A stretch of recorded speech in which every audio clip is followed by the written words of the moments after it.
hope you're feeling blessed and refreshed. I'm back again with another one, and today is Wednesday. You know what that means? That means it's cooking motivation. I'm going to show you guys how I make brunch and dinner again. So let's not waste no time. Let's jump right into it. Alright, so here are all the ingredients we'll be using today. And what we're going to do first is take a stick of butter and butter the bottom of that pan. Make sure to get it real good because we don't want the bread to stick at the bottom. Also, I would put a little butter on the sides as well. And you can use whatever pan you want. But the objective is to fit this entire loaf here into this pan. Now we got to split it first. And you got to be really careful right here because if not, you will break the bread, which I think I did a little bit here at the end. But it's pretty simple to make these sandwiches and they are very affordable. Well, the Hawaiian bread right now is like $3.49. The roll of sausage was $2.49, and then you need maybe 3 or 4 eggs, just depending on your family. In this case, I think we used about 6 to 8 eggs. And then your cheese, whatever type of cheese you like, could cost you between $2 and $4. We like the cheese, which is $7.99, just depends. So then what you do is you just want to grind up your sausage. At the same time, you want to take your sliced cheese and just lay it on the bread. Now I took my bread and I broke it in half, but you want to, if you can, leave it all in one piece. Either way, it's going to come out so good after we get done, and it's very affordable.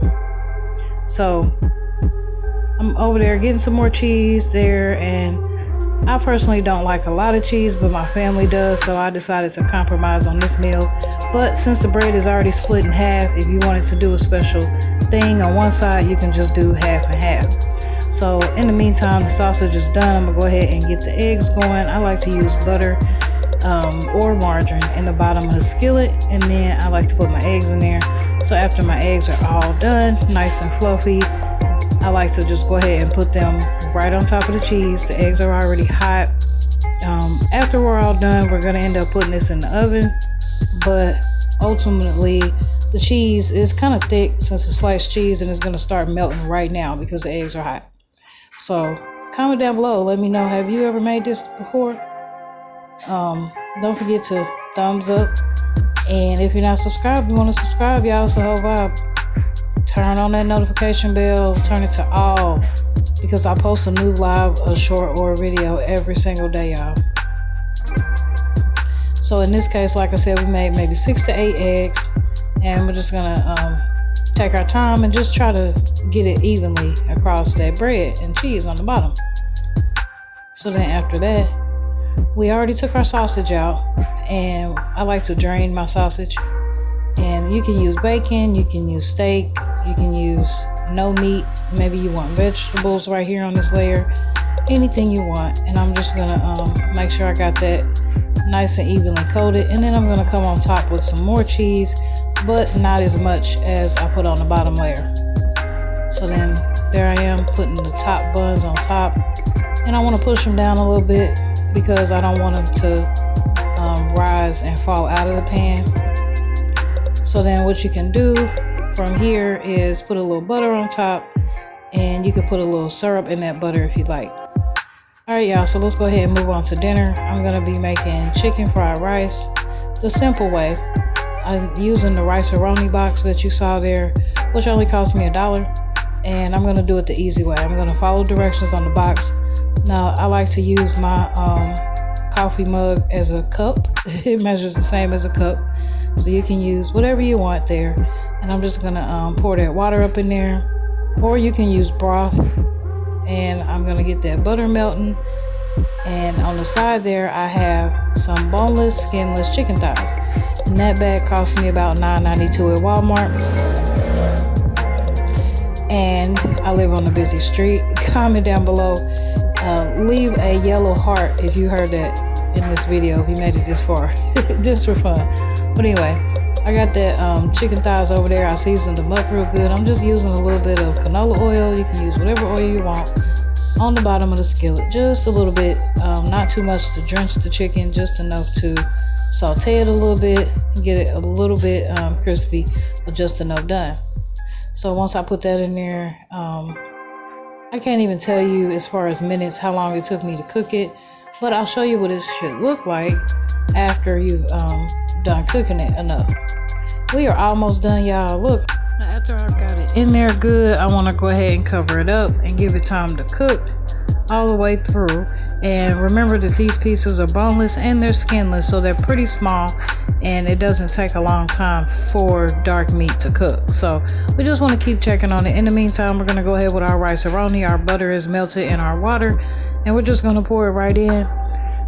It's really cool because you're able to make this rice-a-roni two different ways. You can make it the way I'm making it right here, or you can melt some butter, brown the rice, and then pour in the seasoning, and then pour in the water and let it sit for a while.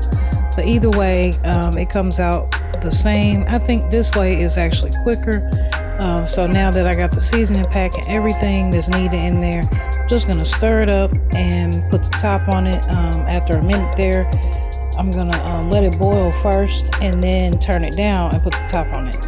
So over there, our chicken thighs are cooking good. We're just gonna keep flipping them and make sure that they don't get too hard. You know, we don't want them to be fried like you would be frying chicken, but just lightly seared. So that's how they should look right there.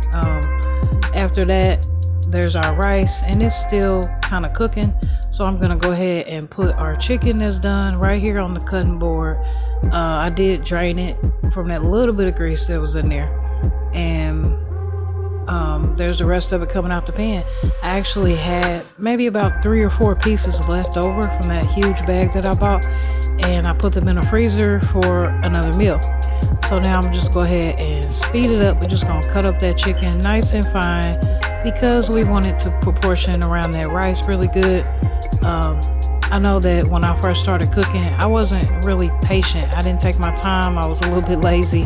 So things that really needed to be diced small and things like that, I didn't really take my time to do that. So all that stuff makes a difference, y'all. It's just pretty much putting love into your food. My 11-year-old says that I cook with love. And as you can see there, as I always say, taste your food as well before you feed it to your family. So I took a piece of chicken there and tried it.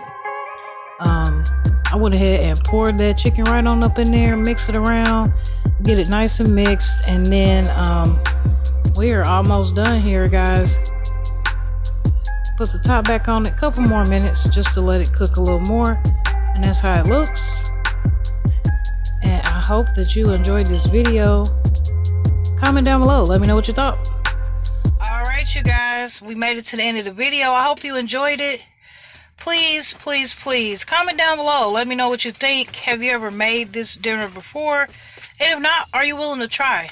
Stay encouraged. Writing down your goals in your blue book with your blue pen. Checking them off a little bit at a time, because slow and steady wins the race, y'all. That's it. That's all. As always, remember, be true to yourself. Because if you can't be true to yourself, you can't be true to nobody else. Bye-bye.